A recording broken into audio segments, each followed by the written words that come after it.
Hello cooking crazy channel में तमारुं स्वागत है। आज बनावीशुं लग्न प्रसंग में रसोईया बनावे एवी भजिया साथे पीरसाती खजूर आमलीनी मीठी चटनी रेसिपी। आ चटनी है ए भजियानो स्वाद 100 गणो वधारी दे छे। तो चलो परफेक्ट माप साथे रेसिपी शुरू करिए अने रेसिपी पसंद आवे तो वीडियो ने लाइक अने चेनल ने सब्सक्राइब करवानुं ना भूलता।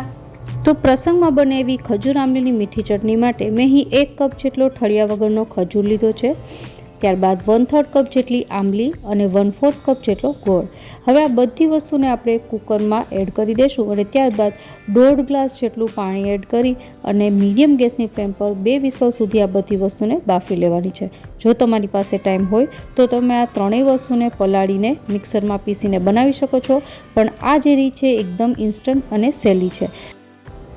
तो कूकर ठंडू थई गयुं छे। हवे चेक करिए तो बधी ज वस्तु सरस रीते बफाई गई है। हवे अहीं आ बधी वस्तुने ब्लेन्ड करता पहला आपणे चटनी एकदम घाटी बने एनी माटे 1/4 कप जेटला गाठिया उमेरीशुं अने जो गाठिया तमारी पासे न होय तो तमे सेव पण उमेरी शको। हवे आ बधी वस्तुने मिक्स करी लेवानी छे। जो अहीं जरूर पड़े तो अर्धो ग्लास जेटलुं पाणी एड करवुं અને ત્યારબાદ બ્લેન્ડ કરવું। તો મેં અહીં અડધો ગ્લાસ જેટલું પાણી નાખી અને બ્લેન્ડ કરી લીધું છે। તો આપણી પાસે ખજૂર આંબલીનો પલ્પ તૈયાર થઈ ગયો છે। હવે ચટણી એકદમ સ્મૂથ ટેક્સચરવાળી બને એની માટે આપણે સૌપ્રથમ પહેલાં ચટણીને ગાળી લેશું અને ચટણી હંમેશા એકદમ જાડા તળિયાવાળા વાસણમાં ગાળવી, કારણ કે આપણે આ ચટણીને પકાવવાના પણ છીએ। ચટણીને આવી રીતે બનાવવાથી ચટણી છે લાંબા સમય સુધી ખરાબ થતી નથી। તો ગાળીને મેં પલ્પ તૈયાર કરી લીધું છે। હવે આ જે પલ્પ છે એને આપણે गैस पर राखी अने बीजा बधा मसाला करीशुं। तो सौ प्रथम गैस चालू करी अने गैसनी फ्लेम छे लो करी देवानी। त्यारबाद मसाला में 1/2 टेबल स्पून जेटलो धाणा जीरुं पाउडर, 1/2 टेबल स्पून जेटलुं लाल कश्मीरी मरचुं,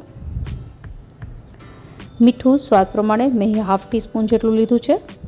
त्यारबाद 1/2 टीस्पून जेटलो गरम मसालो, 1/2 टेबल स्पून जेटली आदू मरचानी पेस्ट અને જો તમે ખાતા હોય તો તમે 1/2 ટેબલ સ્પૂન જેટલી લસણની સૂકી ચટણી એડ કરી શકો છો।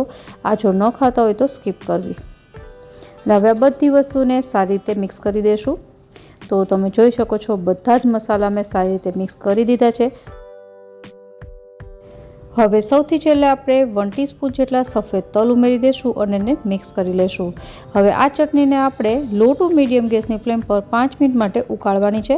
આવી રીતે એક ઉભરો આવે એટલે મિક્સ કરી દેવાનું અને ગેસની ફ્લેમ છે બંધ કરી દેશું। તો આપણી આ એકદમ રસોઈયા બનાવે એવી અને પ્રસંગમાં ભજીયા સાથે પીરસાતી ચટણી તૈયાર છે। હવે આ ચટણી છે એને છેલ્લે કોથમીરથી ગાર્નિશ કરી લેશું।